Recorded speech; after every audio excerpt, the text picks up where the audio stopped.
See them hypertrophies? All the hypertrophies. It's my qualifications to speak on this. So let's talk about Dr. Mike's, lifting Cyborg series and what it's doing, what it incentivizes. My man Jeffrey Verity Schofield, aka Jeffrey to me, that's the homie, made a video about it. Said it's its own form of ego lifting, and I agree with that principle. My man Bromley made a video about it, kind of discussing and giving his thoughts on it, and I'm in agreement with a lot of what he had to say there as well.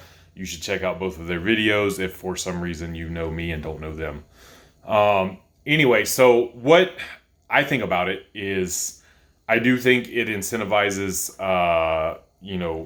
stroking the ego in the form of having perfect form, which in turn incentivizes not using heavy enough weights to get jacked, and not wanting to progress for fear of your form breaking down.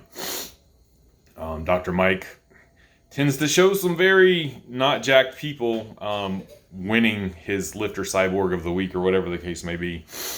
I think he does that intentionally. He's not been shy about rage baiting and doing things in the name of getting clicks and views.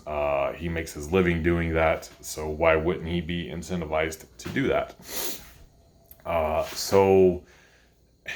And for lifters, people with IG who want to get featured on his Instagram or his YouTube channel, it is going to incentivize them to not use a good working weight. They're going to use something that is way too light, that is going to be doing fuck all, because they want to have perfect form so they can get that juicy feature, which, spoiler alert, I've been on channels with hundreds of thousands of subscribers. I've been tagged in Instagram posts.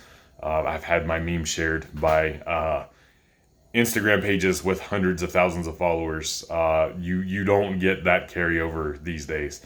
A decade ago, if you got a shout out from somebody bigger, overnight your following would double.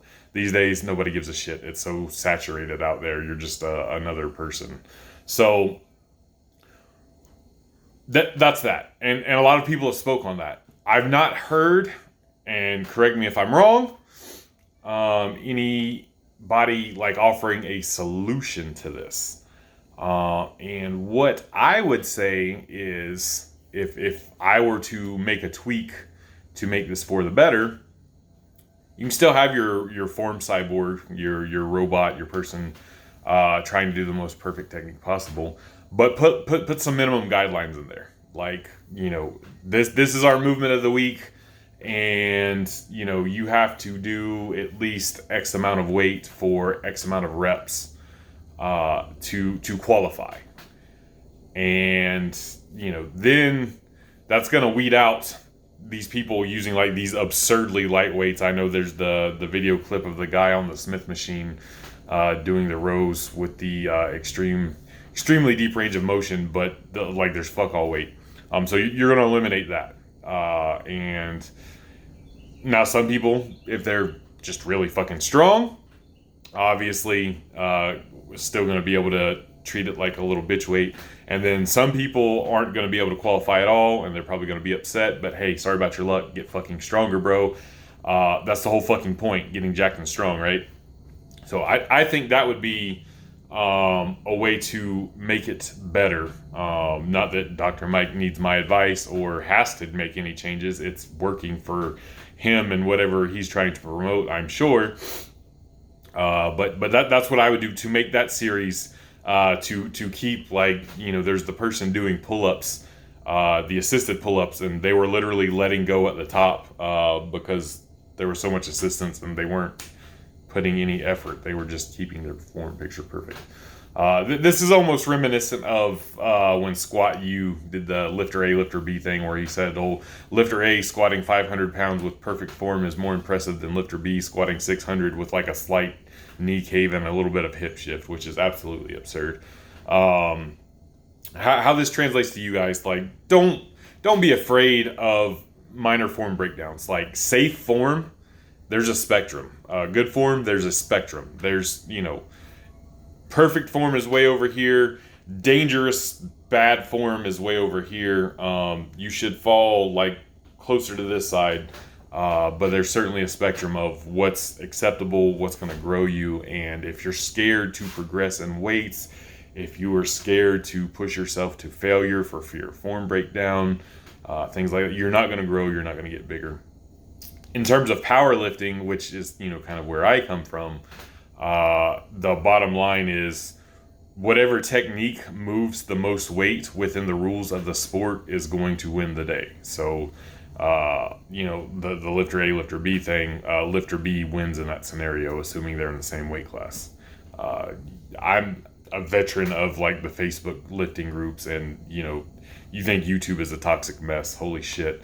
I've seen people telling like world-class lifters that their form sucks, and it's like, well, they deadlift 500 pounds more than you. Shut the fuck up.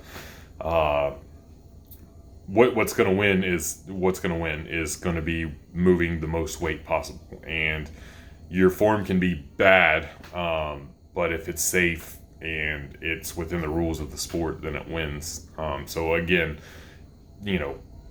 don't be that guy. Don't be the person saying, "Oh, well, I'd rather squat 405 with perfect form than your ugly ass 750 pound good morning squat." It's like you're not even in the same ballpark there. But I'm rambling now. That's what I would change with the Lifting Cyborg series. The change I would make is put like minimum requirements for whatever the movement may be of the week, and maybe for the ladies it's this weight, and for the men it's this weight, or whatever the case may be, or this amount of reps. If you want to feature, men's and women's, or, if you're only going to have one winner, the women have to do at least this, the men have to do at least that, etc.